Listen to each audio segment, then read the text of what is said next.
What is up, everybody? It is your friendly neighborhood BJJ podcaster, Rafa Sparza, coming to you right now. It is 2:09 Best Coast time. I'm very excited for today's guest.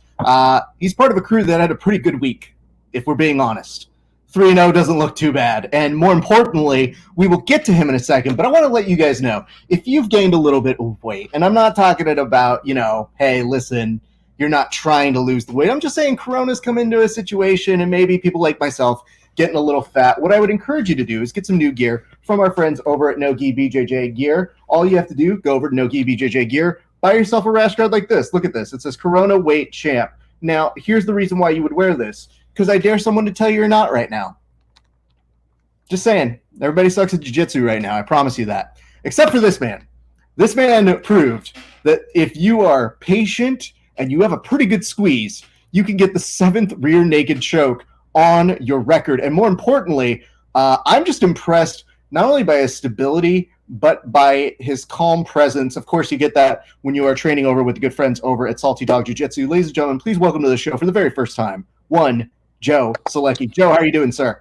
Man, I'm great, Ralph. Thanks for having me on, man. Appreciate it. Absolutely. Great to see you. And you know what? My first question was going to be if you were home. I know you're transitioning from after training, of course, and I appreciate your time. But I saw yesterday your dog slept through 5 or 6 Skype interviews.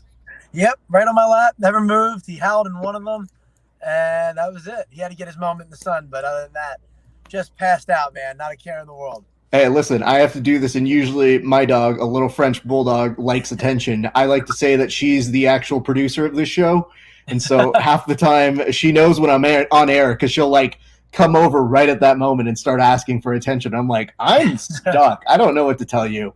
But, of course, it is important to know, take care of your furry friends. It is National Dog Day, so at the very least, make sure you post something responsibly for that. But let's talk a little bit about you, man. First of all, I want to talk about your win, but yesterday was a pretty special day for you and your team. Do you mind telling us why?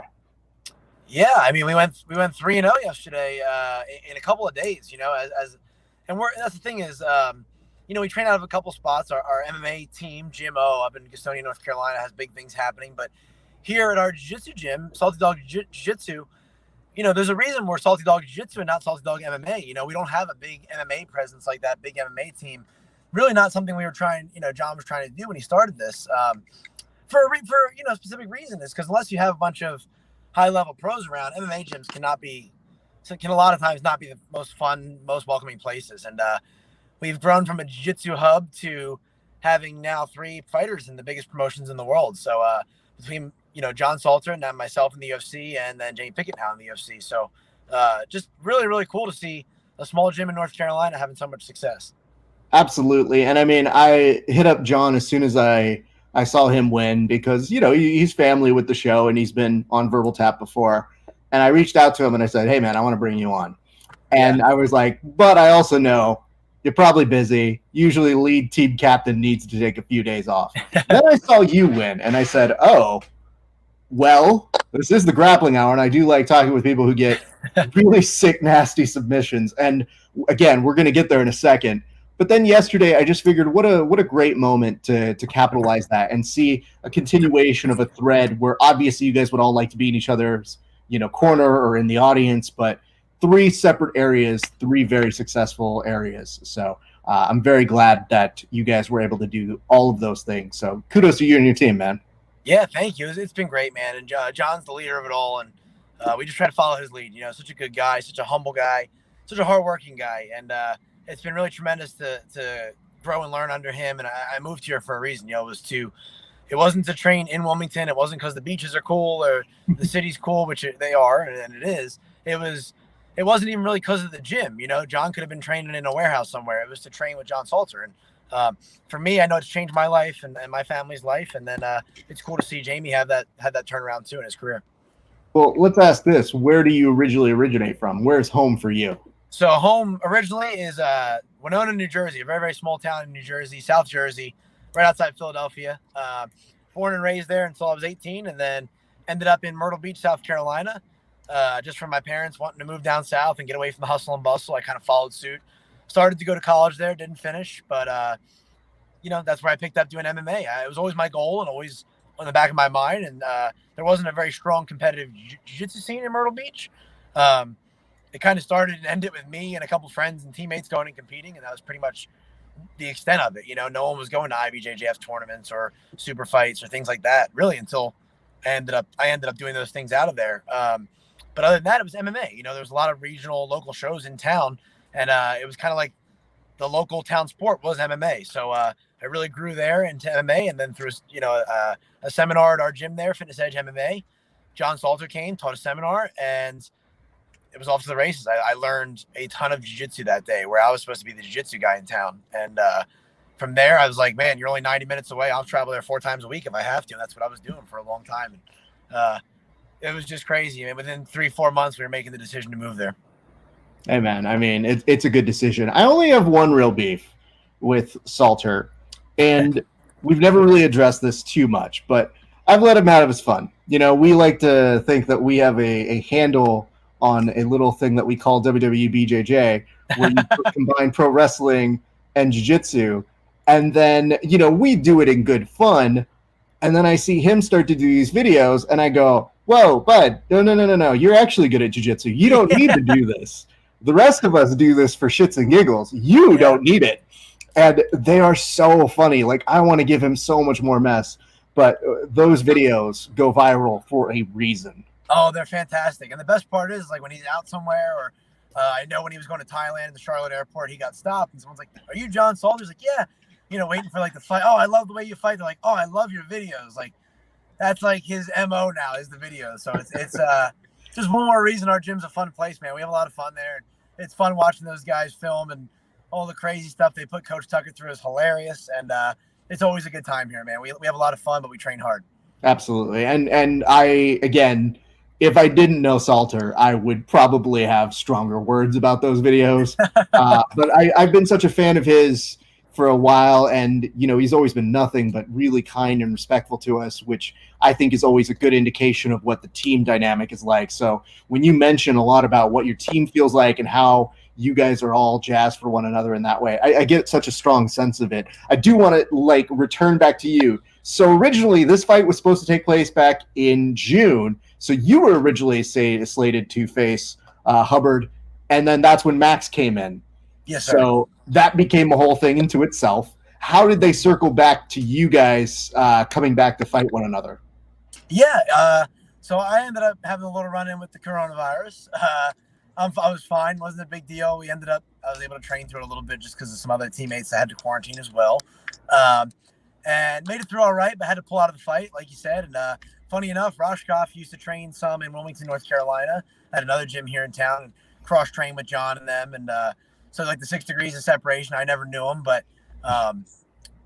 everything I've heard is he's a nice guy, tough guy, a really good wrestler, and that we would have been good training partners for each other, oddly enough. But yeah, Hubbard was out. He had won. I figured he was going to go take his time off or whatever. And then some other names have been tossed my way. And I had asked my manager what happened to the Hubbard fight, just because we thought it was a good matchup, tough guy, but, a good test.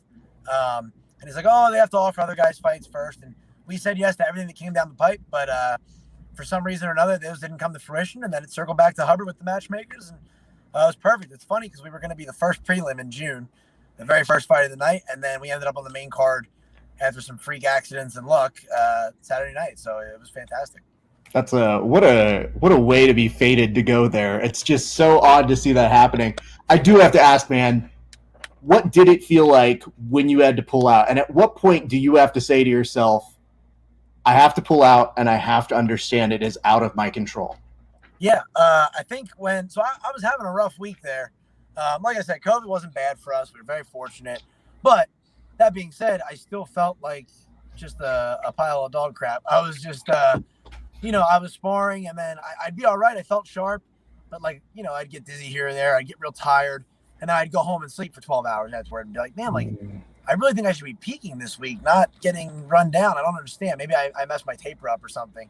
And it had been a long training camp, a long quarantine of hard training, so I thought maybe it was that. But I went and got tested just to be safe, and then pretty much the second that test result comes back is it's not guys fight with the flu, guys fight with colds or, injuries. But when it's something like this, it's so taboo. That's the socially responsible thing. I'm not going to show up to the Apex or to the hotel and bring that around to everybody, So it was out of my control. It was a tough one. I never really had to pull out of a fight like that. So really stunk. But the worst part was just kind of watching the fight take place. We were watching it and just knowing that, again, not a knock on Max, really tough guy, great pedigree, but I just know that I don't have the option to quit on the stool, however bad it gets, because I'm pretty insightful, and I know that would be the end of my run in the UFC if I did that. It wouldn't just be a loss; I'd lose my job. So it was just frustrating to see that, because I thought we really, me and Austin would have had a really good fight,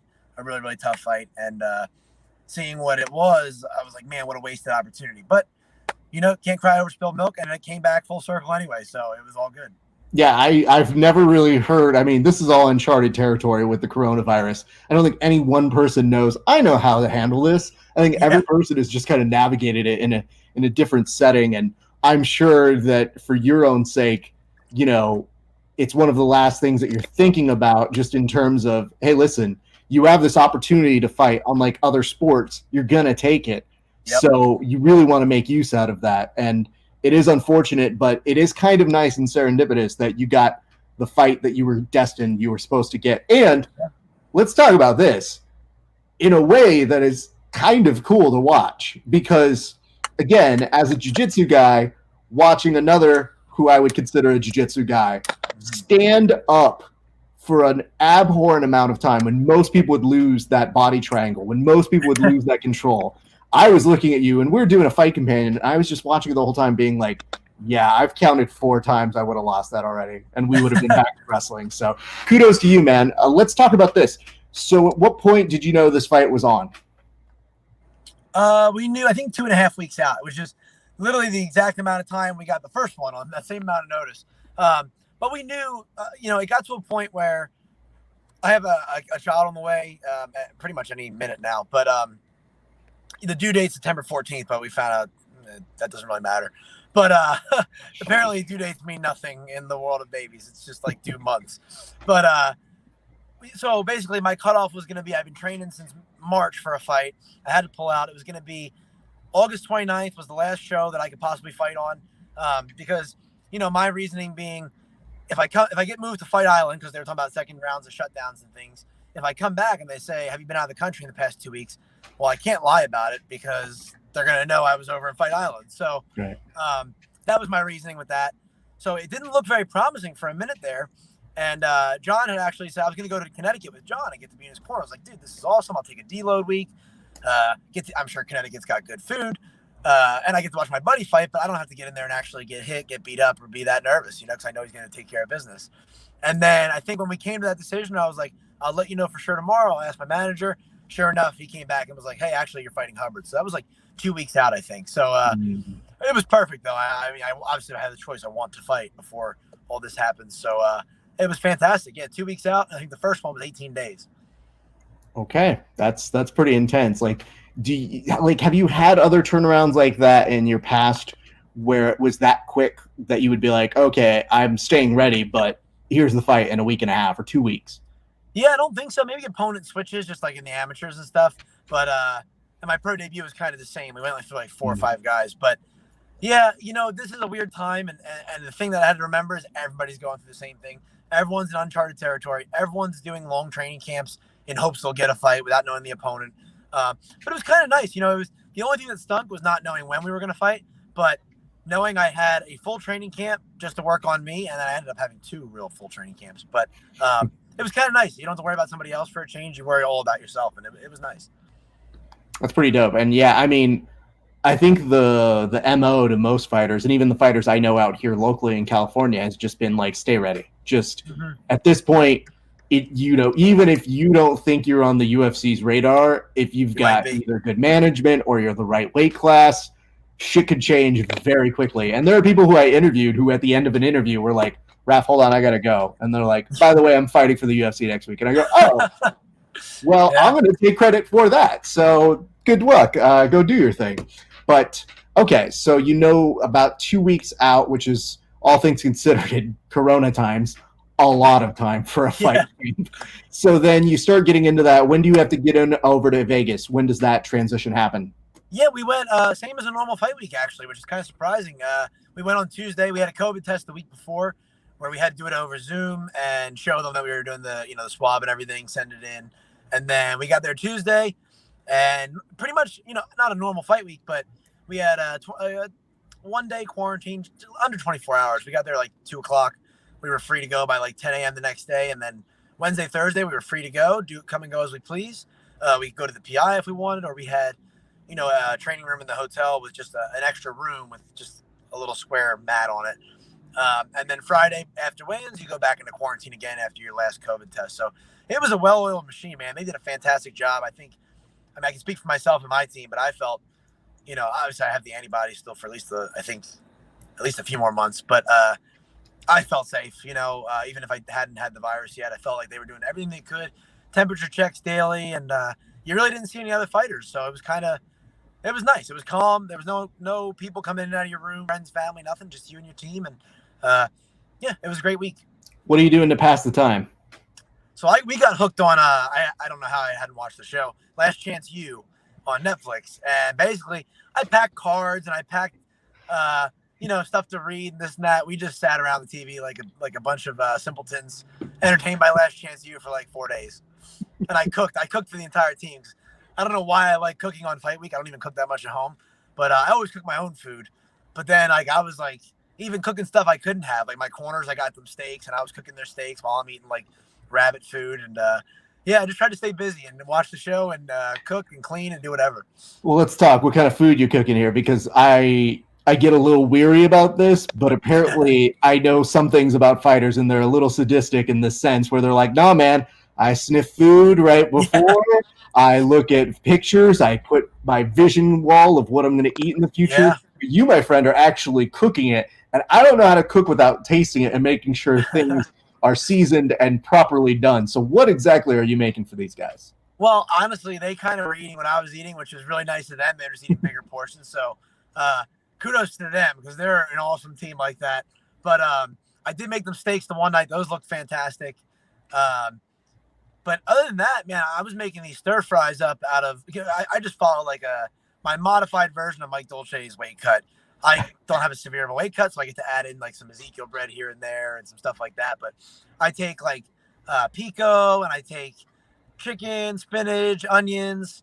I season it with everything, and I had to cut out salt the last day, but salt, pepper, garlic, and then I usually stir fry some hot sauce in, and then I add Ezekiel bread on the side or a salad, but they were getting some like broccoli slaw and stuff. And man, we were off to the races. It was great. And then, yes, that was the other thing. Outside of Last Chance U, I love to watch Guy Fieri, Diners, Drive-Ins, and Dives on fight week. It makes no sense. And then even after the fight, I only have one cheat meal. I don't go crazy, so I don't understand. I never even exercise the demons. It doesn't even make sense. You are a powerful in the strong will area, man. Because I got to tell you, man, as an actual fat kid, there's a lot of me that looks at the food and they're like, right now, I had one of my fighter friends who I told him, I was like, dude, I had to take control of my diet because I can't jiu-jitsu as much, and when you don't have that, that's my magic trick to normally feel good about what I'm eating. And he hits me up, he goes, have you thought about Ezekiel bread? I was like, we're past Ezekiel bread. Plus, I'm not fighting, dude. Like, that's y'all's trick. There's a point in my weight cut I use, I can't believe it's not butter spray and Ezekiel bread. And it's fine. It's great. I love it. I really do. Because you can't get it's just salty. But there's a point in the fight week where I have to cut out Ezekiel bread. Yeah. And this drives my wife nuts. Now she wasn't here for fight week because she's home pregnant and it's pandemic. Where I get rid of the Ezekiel bread, but I keep the I can't believe it's not butter spray. And I straight up I apply it directly to the source. I just spray it on my tongue over and over and over again. And when we're home or when she's in the hotel and hears that, she just hears the spray. She's like, oh, God, you're disgusting. Yeah, my team didn't mind that as much because we're a bunch of savages, uncivilized, throwing clothes on the floor and everything else. But, it's always a sad day in the weight cut week when the Ezekiel bread goes out the window and I'm just left with this spray butter. But we make it work.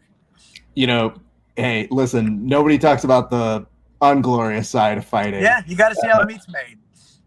Sometimes I sit there and I just like to tell people, I'm like, anytime I have privileged access to seeing things when I'm covering events live, I just look at the guys and go, whatever you need to do. Just listen, I'm not here to judge you. I don't That's it. care. It's just, if this is what gets you there, be it a song selection choice that I would probably make you highly embarrassed if I told people that, or if it's just the dumbest eating habits. There you Do what go. you need.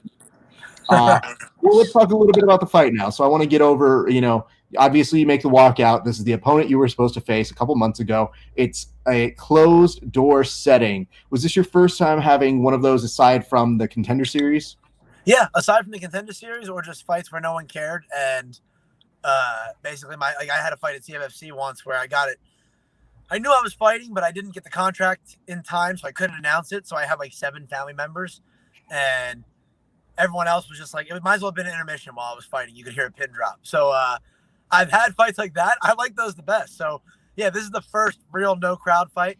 But I think coming up in jiu-jitsu and doing like, super fights where there's 5 people there and your mom, who's like, oh, honey, and that's it. I think that's pretty much prepared me for this. I think I liked it a lot better, honestly. That's what I'm getting from a lot of the fighters. I'm a little nervous because I'm wondering if we're ever going to have a gate again, just because of how much you guys have said you liked it. Recently interviewed Vince Pichel, and Vince was talking about the fact that he's like, dude, I could hear the other corner, and I normally can't hear that, but that's essentially one of the ways I figured out how to win. And I thought, man, what a smart adaptation to a change of situation. So, use it while you guys can, because I think that's a very powerful thing. So walk me through it. They get you guys close. Did the fight go according to plan? Because it seemed like you were ready for a little bit longer of a bout. Yeah, I think he's the kind of guy, just given his history, I'm getting ready to walk out, and they're showing the clip of what he did to Rashkov, and he's putting water in the basement with those body shots and just ripping them. And I'm like, yeah, at some point in the fight, it's going to get like that, and I'm going to have to do the, step back, shake it out, and get back in there for more punishment and dish some out myself. Like, I'm picturing, a very, very nasty, nasty fight. And it didn't go that way at all, So I think that fast start is everything, was everything against him. I think I talked about some in interviews, and also my coaches, we were kind of talking about it, is when there's, he's a very well-rounded guy, but I think when his game plan is to strike, if you come out and they have success early and I don't come out of the gate hot, or even if nothing happens and I shoot right away, they have that hope of, if I just get up or if I just survive this round, I'm coming out, I'm going to raise hell. This guy doesn't have a chance. I'm going to get him. He's not getting me back down. And they fight desperately, And I got out of the gate hot. I landed all the strikes except for one little jab that kind of grazed my head. And I think when I took his back, he didn't really fight my hands hard. He didn't really fight the choke hard. He kind of lifted a little bit, and he did not quit. I'm not saying that. But for a guy that breaks people, I think he kind of lost that hope of, I just need to get back on the feet, because I can tell you my thought process was, oh, I probably shouldn't squeeze my legs so long up here. And then I went, no, I felt good enough on the feet where I can plant my feet and just use head movement. I'll be fine round 2 and 3. And if his thought process was the negative of that, then I think that's probably why the finish came so fast, But I think the hands really set it up. Yeah, absolutely. And I noticed your feet almost got the chance to dangle and switch. And for me, again, I don't have the longest of legs. So when I'm trying to hit a body triangle, sometimes I have to look at the guy and be like, can you cooperate a little bit here? Because this just isn't going to happen unless you move a certain way. So when I looked at you and you had enough time to switch that body triangle a little bit to the side again, I said, man, not only are you finesse here, but that's just such a credit to your upper grip and making sure that you're secured there. So were you surprised that you were able to get the finish like that? Or did it just kind of seem like once you had that good, like, under the neck movement, you were kind of home? Yeah, under the neck, as soon as it was there, it was like under the neck, and then it was on. I knew that. My head was in a good spot to use my head. My hand was hidden behind his head, where I didn't think he'd be able to grab it. But until that, I wasn't really thinking much. I was trying, like you said, I was really trying to emphasize hanging over the shoulders. Reason being, you can see a couple times, I hip in real hard and try and counterweight my elbows to pull him back to see if maybe we can fall down. And he did a great job keeping his balance, but I'm thinking maybe that was only the only thing that kept the status quo with our legs was he had to really double down and drive forward in those legs. Otherwise, he's just carrying. It's not really exhausting carrying somebody. It's more exhausting staying up there. So those little trying to buck him back and make him fight hard to get back forward again, I think that's all that saved me there was just trying to be annoying from there. Hit him, make him do stuff that he didn't want to do because I didn't really want to be up there anyway. I wanted to I tried to take him down, Well, I'm sure also one of the things that you see with Max's fight with him is Max was throwing in some pretty good submissions, and there was a nice variety of what he was throwing at him, especially once he started hitting him with the leg attacks. And those were opportunities that he found to hit and strike at those moments. So it's like you really want to reduce that. And what better way for him to not be able to strike you than to have his back?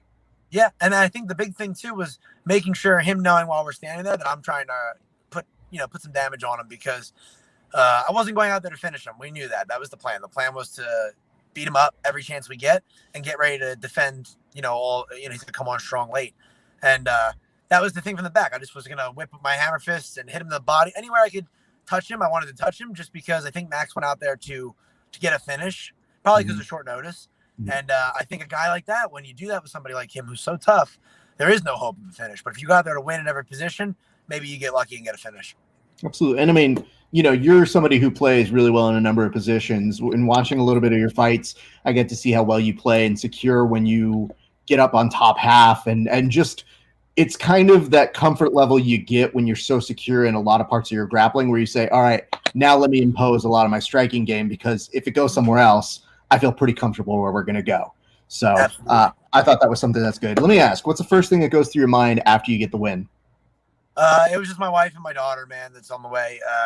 Just because it was such a long training camp, and that's my constant. That was my why the entire camp. This has been a big one for me, this whole training camp. It's been 22 weeks, and pretty much since I found out I was going to be a dad, it was my wife and I made really big leaps and bounds in my mental game as a man, as a human being, and I felt like a different person in there in the cage. So that was the first thing I was thinking about when it was over was, and then I was thinking about a bonus. So if you look over, I went to Dana and just did like the little baby thing. I was like, Dana, I got a baby on the way. Like, I can use that bonus. I hate people doing it on the microphone because he doesn't watch post-fight interviews, but I was staring at the man, so I had to take my shot. But I was just thinking about them, man, and how fortunate I was, because I was preparing to come out of there in a much worse way. Yeah, and I have to say one thing. Listen, I love John Anik. I have the utmost respect for him. It was, and I know what it's like to be on a live broadcast where sometimes you got to get the phrasing out and you're short on time.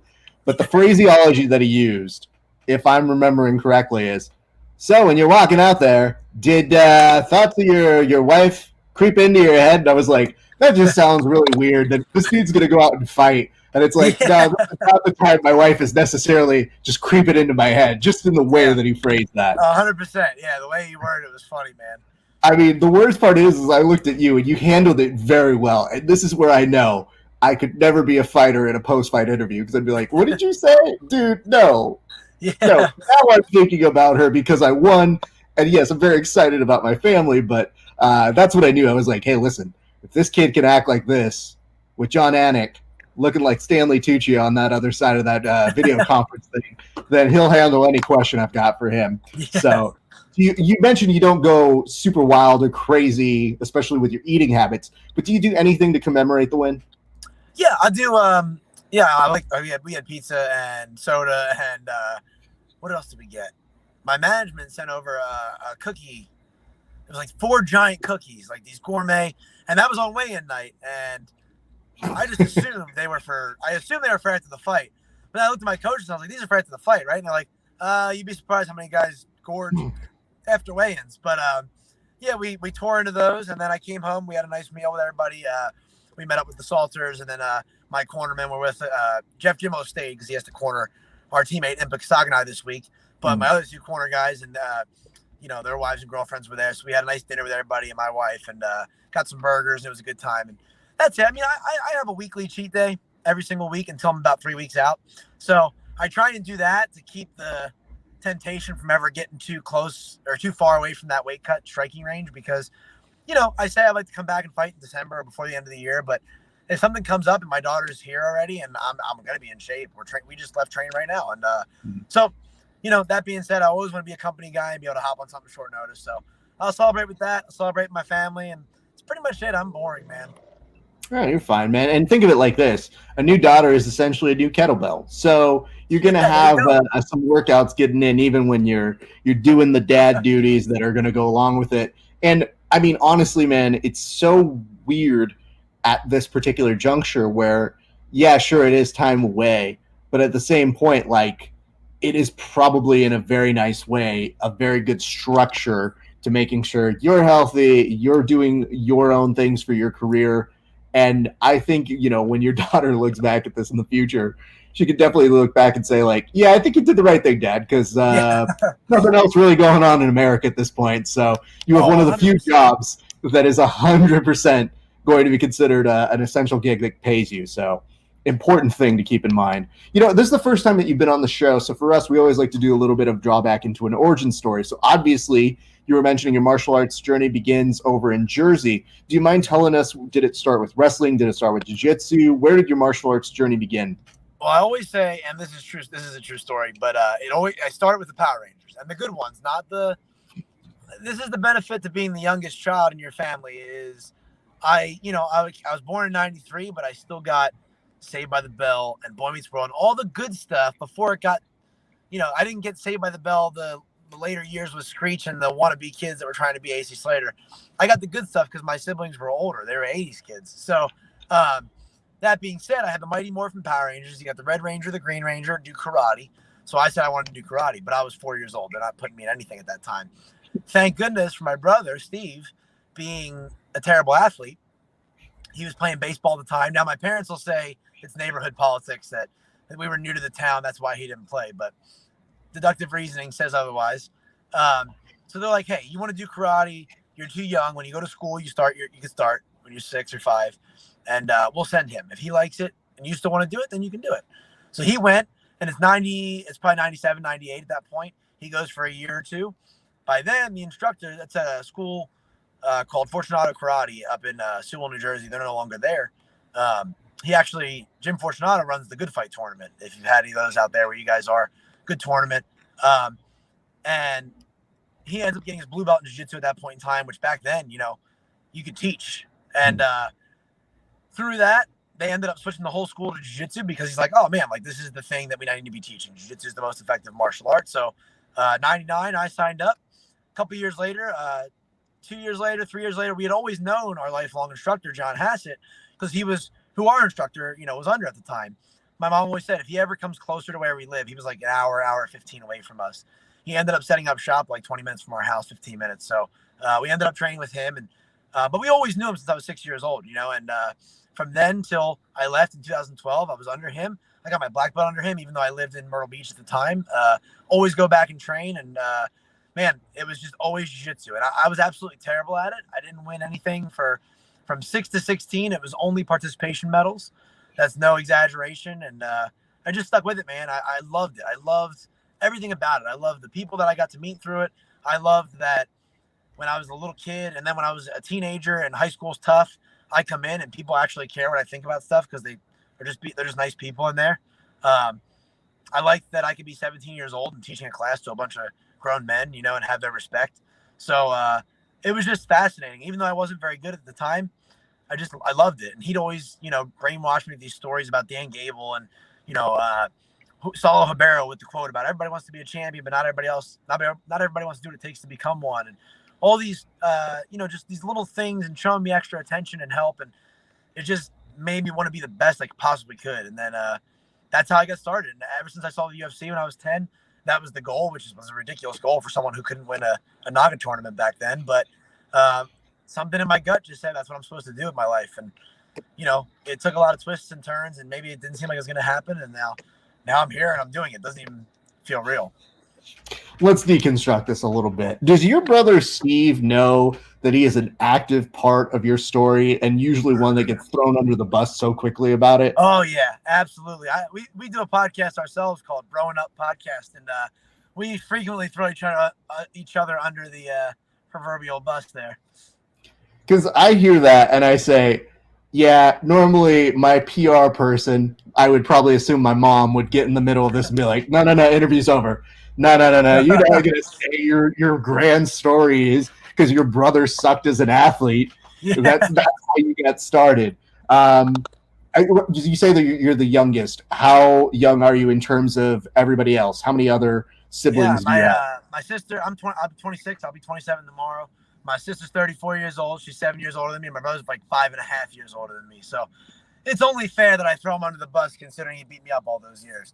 There's a picture somewhere when I'm about 15 years old in a green belt, and he's armbarring me. He's a purple belt at the time. And man, every year that comes up on Facebook memories for him, every year he shares it out. So every chance I get, I got to remind him that the times have changed. You know, the future is now. Did your brother stick with jiu-jitsu? Yeah, he's he went on to become a doctor of physical therapy. So like during school and stuff, he took some hiatuses. He's a brown belt now, and he's back in full swing. He kind of took a break when he got his brown belt, and gosh, he's probably been back in it since the Contender Series. I think he came back last year, got signed back up at Hassett's, and has been there ever since. Good for him. That's awesome, man. That's great. Yeah, the best part was my fight in DC. He had been training a couple months back by then, and while I was cutting weight, they had the warm-up mats right there, and just watching John Salter wrist lock him over and over again was just it was abnormally satisfying.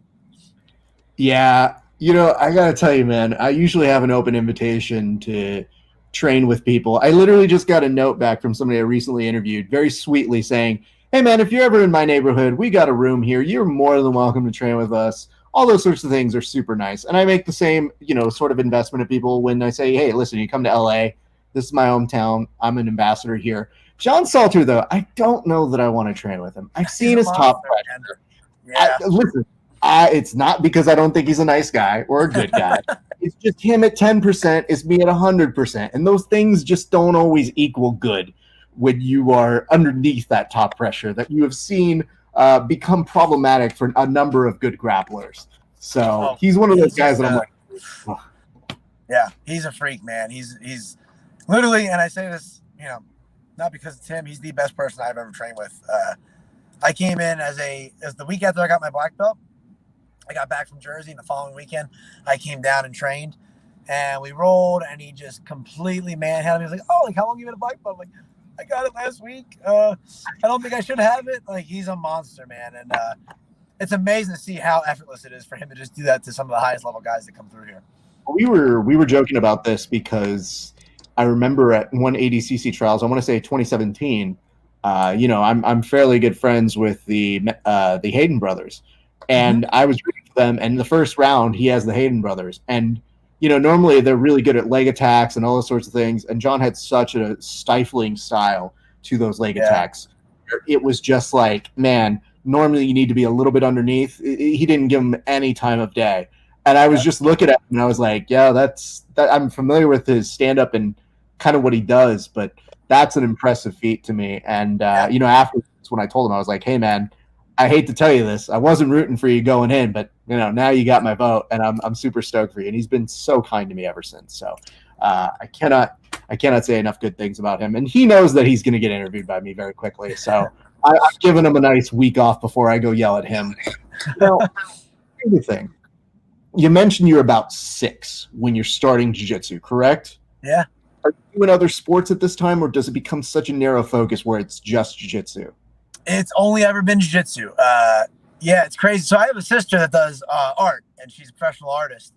And she did the same exact thing. I think she started art at 5, and she's 34 years old. She's still an artist, She is like had this entrepreneurial mind. Like, she was always trying to sell her artwork and stuff. And she started art lessons out of our basement when, for the neighborhood kids and stuff, when she was like 16. And my mom made me do that once a week, I think just to fluff the numbers for the class, but also she wanted to make me well-rounded. I was terrible at it. But other than that, that's the only extracurricular thing I ever did outside of jiu-jitsu, because my parents' rule was you can do one thing a season. So if you want to play basketball, that's fine, but you just won't do jiu-jitsu that season. And that was never a thing for me. So I've never done any other sport. I never played t-ball, nothing. My first jersey I ever got was my first UFC fight. And I was so mad because they gave us all the nice gear, the jacket, the this, the that. And they're like, we need one thing you wore to the cage. You have to sign it and give it back. They won't let you give the pants. And I didn't wear the hat because I just didn't want to wear a hat to the cage. And I'm like, gosh, I have to give my first sports jersey up. But I got one this weekend, and it's from a winning fight, so I'm still good. But, yeah, never did anything else, just Brazilian Jiu-Jitsu. Good for you, man. That's a type of hyper-focus that I'm pretty sure becomes a drive. I guess the question is, if you're saying you weren't winning at that time, what kept you so focused? Like, how did you keep that love and appreciation when you put a singular focus to it? And you were kind of telling me in retrospect, you're like, well, I didn't win anything. So how did you keep that focus during that time? Yeah, it's kind of insane when you're looking back. Like when I go back home, like some of the guys that are still there that knew me, you know, when I was a little kid, like after I got signed, they were looking at my brother and they're like, dude, like I cried watching the Contender Series. Like I thought your brother was an insane person thinking he's going to pursue this. Like he was terrible, you know? And anyone who ever like I see and they like shake my hand, like, dude, I knew you when I always knew, I automatically write them off as a liar and like a fugazi person who's just like blowing smoke, you know, because I didn't know it. No one knew it. And that's fine. That's a good thing, you know? But I heard a quote a long time ago, and I always say it when people ask me this, because I think it sums up my life in martial arts completely, is I don't even know who said it. I just heard it somewhere. Rejection breeds obsession. And I just feel like going out there, if I would have went out and had some success and some losses, okay, whatever, it's like sports. But I was so bad, like so incredibly bad, that it was ridiculous. Like it was wasting my family's time to pay for a $100 tournament, take a trip to North Jersey, 2 hours, like just every time it's like a glutton for punishment. Like you're going to these things, you're getting submitted in 15 seconds, and then you're crying the whole way home. Like, why do you want to do this? But I truly accredit it just to John Hassett and the guys at Hassett Jiu-Jitsu, because I had a place to call home at a young age where, like I said, they treated me with respect and it was fun. And I had this role model. You know, when you're a kid and you have your parents, I come from a great family. My parents are amazing. My dad's just an awesome guy. And I had great role models, but I'm a kid, right? When you look at your parents, you don't want to be like your parents because it's not cool to be like your parents. Well, what do smart parents do? They get you around people who you'll listen to, who are just as good at people or preach the same morals and values. And I had that in John Hassett. So having that person to kind of chase and want to be like was everything, you know? So I always wanted to make my parents proud at school and at home. But then when it came to jiu-jitsu, I wanted to make him proud. So him taking time to, you know, oh, go downstairs and grab a book off the bookshelf on guard passing, or, hey, I got the DVDs in there. You're more than welcome to take one. He taught kids karate there as well. It was kids karate and adult jiu-jitsu, so I did both. And, you know, here's a book from Korea that was signed by the grandmaster of, you know, the art, who passed away. But I trust you with it, even though you're 7 and sloppy and could probably rip it, you know. And that kind of stuff just goes a long way. It hit home with me, and it's crazy, man. I still go up there and learn lessons from him all the time, just about everything, jiu-jitsu and life. That's pretty cool, man. I always ask this of people because there's a difference between loving the sport and there's a difference between wanting to make it a career. When did you know that you fell in love with jiu-jitsu and that you wanted to make it a career? Man, I think I always wanted to, but I think the time that I thought it was a realistic possibility, and looking back, it was, again, just taking an inch and making it a yard, but or being given an inch and taking a yard, was I had this first tournament. It used to be a pretty big circuit in New Jersey, but it kind of died off before Fight to Win or anything else. Was the PGL, the Professional Grappling League. Gary Tonin started out a lot of super fights there and stuff, but even before he was there or anything, it was in a gym. It was this disgusting, crappy boxing ring, and I always tried to hustle tickets. I've always kind of had that entrepreneurial mindset as well, that I just got to watch my sister do it. I sold like 50 tickets and thought that was like, oh my God, this place is gonna be packed out. There might have been 150 people there, and it was an absolute 8 guys and open weight. So it was $1,000 cash, and I just finished high school and I got invited as an alternate. Somebody fell out and they let me in. And again, like when they first asked me to do it because they needed the alternate, I was like, my response, I go back and see the message all the time where it's like, I said, based off the guys that you're saying are going to do this, I don't think I'm the caliber of person you're looking for this. I better set this one out. They're like, no, it's okay. It'll be good to have a small guy in there. I was like 142 pounds. And I went in, had the first match against this really stud purple belt wrestler who was just this explosive collegiate wrestler, and had an adrenaline dump. Everything was 3 5-minute rounds. Got mauled for 2.5 rounds. Kept going for leg locks the whole time. Finally caught him in one. Okay, got one win. Cool. Came out and went against Sadeko Hanario, who's a really, really good black belt out of Henzo's. And it was all based off of a 10-point must system. So basically, I leg locked that guy, stayed away for three rounds. I was offensive. I got a sneaky decision. I didn't really deserve to win, but I did more than he did. Okay. Finals. I got a heavyweight that fought in Bellator, Louis Rumsey, who was like really big, strong guy. I think he wrestled. And again, it looked like a freak show. It looked like Bruce Lee versus Kareem Abdul-Jabbar. Like he was so big. And I'm 18. I just got my high school diploma.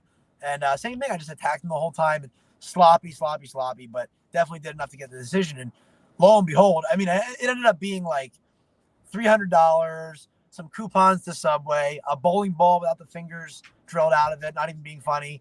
And then the belt, the belt that's $5 is clearly worth $300 online if you look into it. You're like, but dude, that was all I needed. I was like, man, like, see, I'm a professional grappler now. Like, all right, I can do this. And I don't know why that changed for me that night, but it was like a little coming out party, and it was crazy. After that, I was like, I'm gonna go be a psychopath. I'm gonna go to every single tournament, and I have my little spreadsheet I keep of every match I've ever had in competition, any tournament I've had, any notable names that I've gone against, any methods of victory. I just keep little notes, and I have a record of every single year, and every year it went up and up and up. And my last year of competition, my 2 losses were to Manchikara, and that was by points, and it was a good match, and to Gary Tonin, and that was the only 2 losses that year. I had like 45 matches, so I ended up leaving for MMA, but I was hooked on jiu-jitsu, man. That's when I realized if I didn't start fighting MMA, that I was going to pursue jiu-jitsu as a career as well.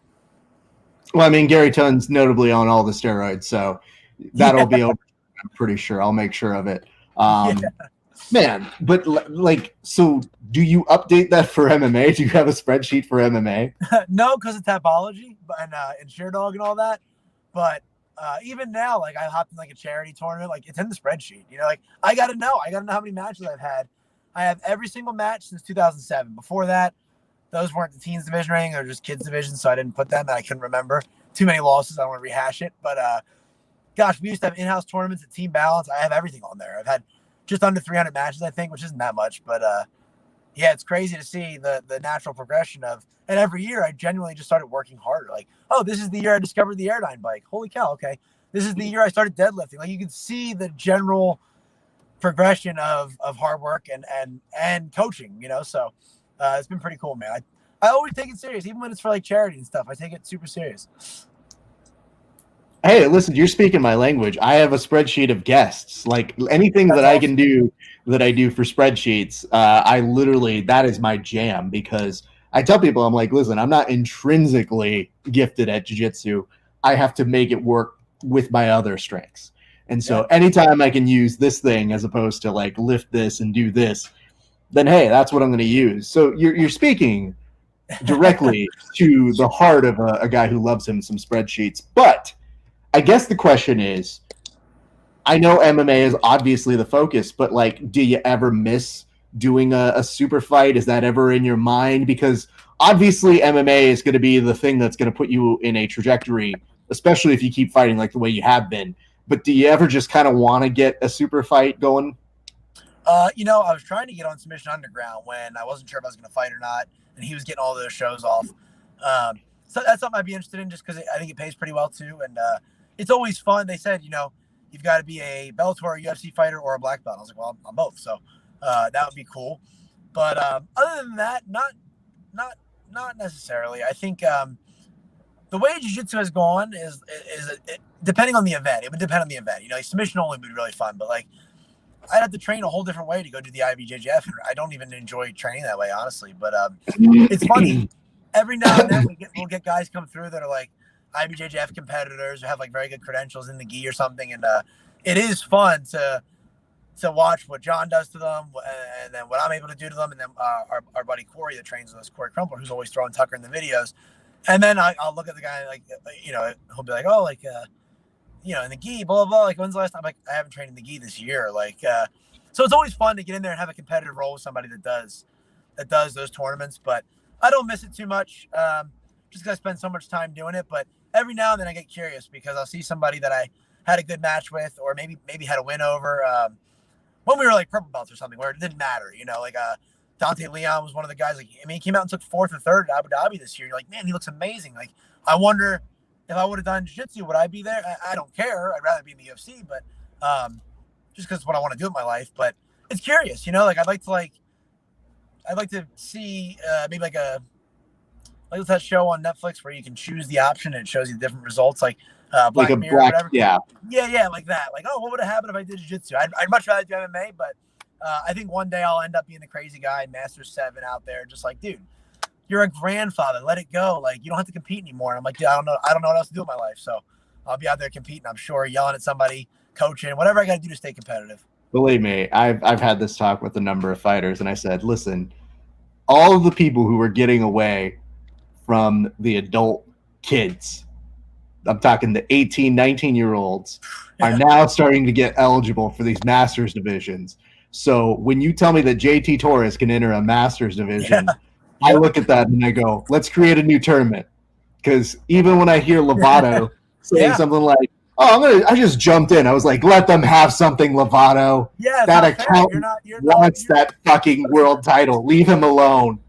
You know, I mean, I respect that and I understand that. I just hope that maybe, you know, let's let you do your thing for MMA for a little bit. But I would love to see you circle back and find your way into some super fights. Because, again, you have a very exciting style. And I don't understand how they wouldn't put you in consideration for Submission Underground because – hey, man, if you have an interest in it and it's mutually beneficial for them, you seem like somebody who would probably have some good matches there, man. So I hope they get wised up and they bring you in when they have a chance.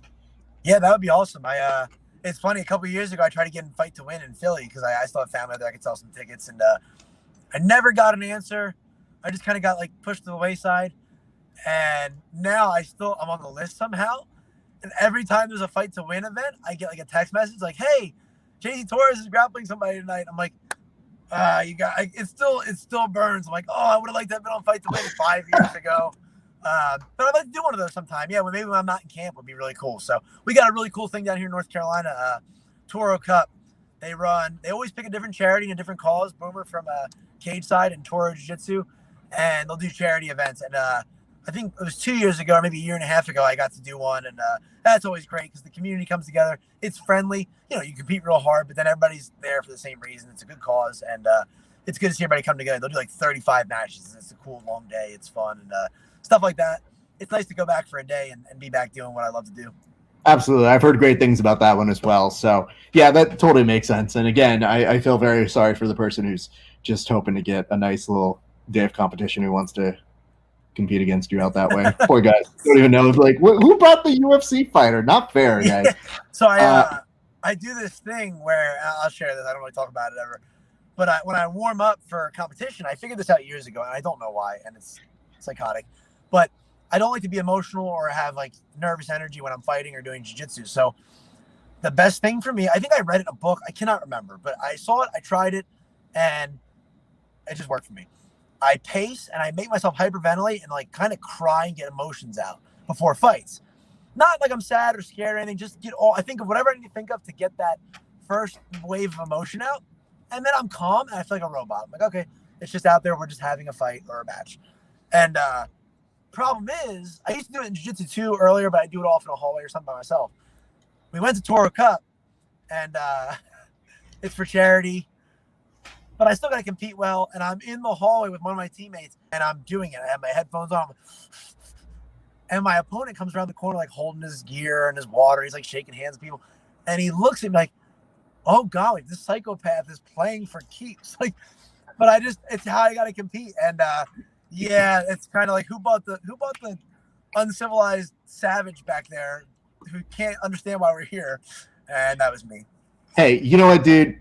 All power to you. I gotta tell you, I mean, everybody uses their special powers. My special power is comedy. So half the time, whenever I'm making fun of the guys, I pass their guard. If I don't make fun of them, I don't really pass their guard all that much. So, you know, you do you, I'm gonna do me. And I know for sure one of the things that I tell people, I'm like, people are lucky that I wouldn't compete. Like, my coaches are lucky that I wouldn't compete as much because I just know I'm way more prone to being like, hey, listen, I'm gonna put on a really good show and do some dumbass shit. Just because I think it's a better show. I don't even care if I win or lose. I care more about a crowd's reaction than I do about like any kind of win or loss. So I was like, I'm actually negative ratings. So, you know, when people have been very nice to reach out, they're like, are you interested in a super fight? I was like, why? You don't want to lose people from watching like what I would do. Have me interview people. That's a way better use of everybody's time. I would tell you this though, because as you mentioned, and I think it's a great story about persistence and staying on it. And I understand you call yourself an entrepreneur with this mentality, but you were selling 50 tickets as a maybe alternate. Oh, I was in the tournament at that point. Yeah. Okay. I got called up like 3 weeks out. Yeah. Yeah, and I think people just did it because it was like, let's throw the kid a bone. He's been here. He's been training with us since he's 6. He's 19 now. It's 13 years of dedication. Like, just show up for the kid, you know? But yeah, it was one of the most biggest outpourings of support I ever got. I was like, that registered in my brain, like, yeah, I can go to the UFC. I don't know why. It didn't make any sense, but it did. It does. And I mean, maybe in your brain, they kind of combined it as some sort of bat mitzvah where they're like, he's a man now. He's going out into the world. Let's buy him a ticket. But to me, dude, I sell tickets for comedy shows all the time. And when that happens, 50 tickets is nothing to scoff at. 50 tickets will get you a headliner set in just about any room. And 50 tickets would make a significant difference if those guys had ever looked at you at Fight to Win. So, I just want to say I think it's a really cool thing that even from that day, not only did you have the right mentality for it, but you had a great support network even then that looks like it is continuing to get stronger. So let's do this, man. Let's start to round third. I want to ask, what is next for you? Obviously, we want to make sure you have a healthy daughter enter the world in about 3 weeks, maybe. If she feels like it earlier, then we do that. Yeah. But what are you looking at? Are you looking at December is kind of when you're hoping to fight again? I think that'd be perfect. If it's earlier, that's fine too. But yeah, I think that'd be perfect. Not because I'm not going to be training. We're already back training full swing, everything that we normally do. But I think it'd be a good way to get off a 22-week camp and get into a pre-camp as far as my strength training, build my body back up. I got Salter and Corey Crumpler beating me up every day. They're ginormous. So if I can go through like a 4-week strength cycle, and we still do our conditioning, but just build back up a little bit, put some weight on before I had to bring it all back down again. That would probably be best for my body, just to come back and be at my best. And then other than that, just have a couple weeks where I'm worried about getting better and not thinking about a direct opponent. But other than that, it's camp all year long. So yeah, December would be absolutely perfect. I fought before Christmas, I think every year of my career. And we laugh about this. You're taking a big gamble because it could ruin your Christmas, but every year it's worked out. And no better way to celebrate my daughter's first Christmas than to get the fight done and not be cutting weight and all that during the holiday. Yeah, that's a certain kind of torture that I never wish upon any of you guys, but it comes with the territory. Well, listen, dude, Joe, I'm so glad we were able to finally get to chat because, again, I've had my eye on you. I've seen you do things, and obviously it is pretty spectacular that you get the opportunity to shine on a week where your camp is front and center, and that all of you guys have not only bragging rights, but these really cool moments that you each get to share that you had individually that become part of a collective. So couldn't be happier for you and the guys over at Salty Dog. But I'm going to give you the opportunity. I know you kind of shouted out some of the people here, but I want to make sure we cover everybody who helped you get ready for this. So I'm going to mute myself. If you want to give any shout outs to anybody or any sponsors who may have helped you get ready for this fight, I want you to go and take care of them, man. Yeah, absolutely, man. I appreciate that. Just everybody I mentioned already, we talked about John Salter and my boxing coach, Chris Gowd, has been just so instrumental in my growth as a fighter and a man. And Jeff Jimmo, he was my chief corner this fight, and he's my head coach, and just a true genius of mixed martial arts. Was fantastic.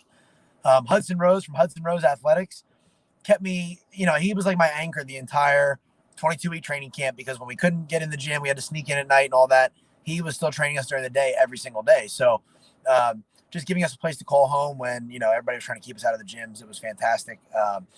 And he had me the most conditioned I've ever been for a fight. I want to thank all the people that reached out and supported me. And Slicer's Hoagies is a big sponsor of ours, both John and myself.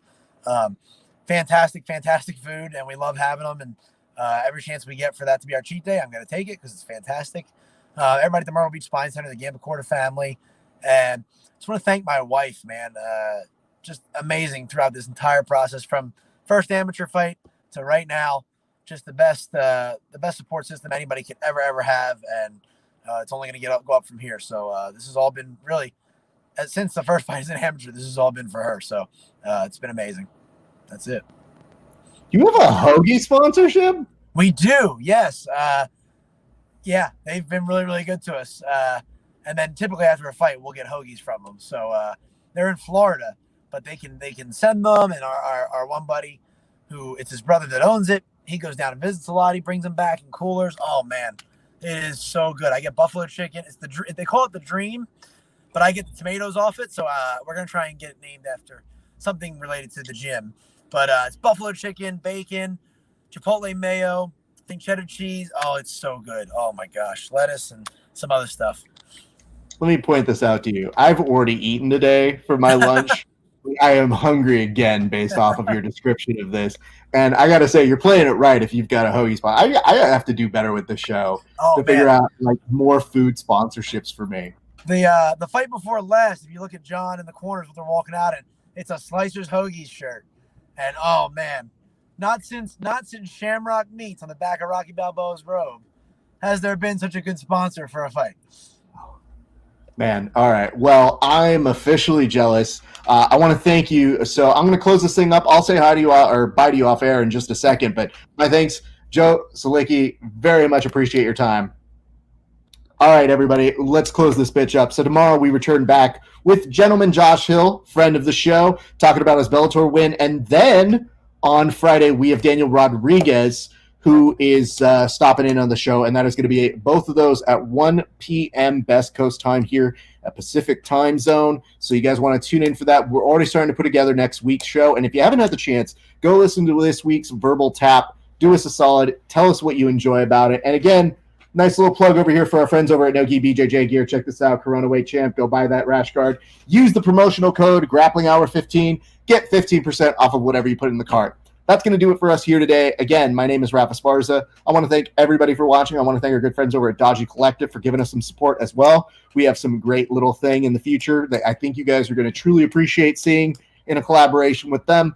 But for now, we're going to close it out. My thanks to you for watching. It's been a great day for grappling. We'll see you back on the mats eventually.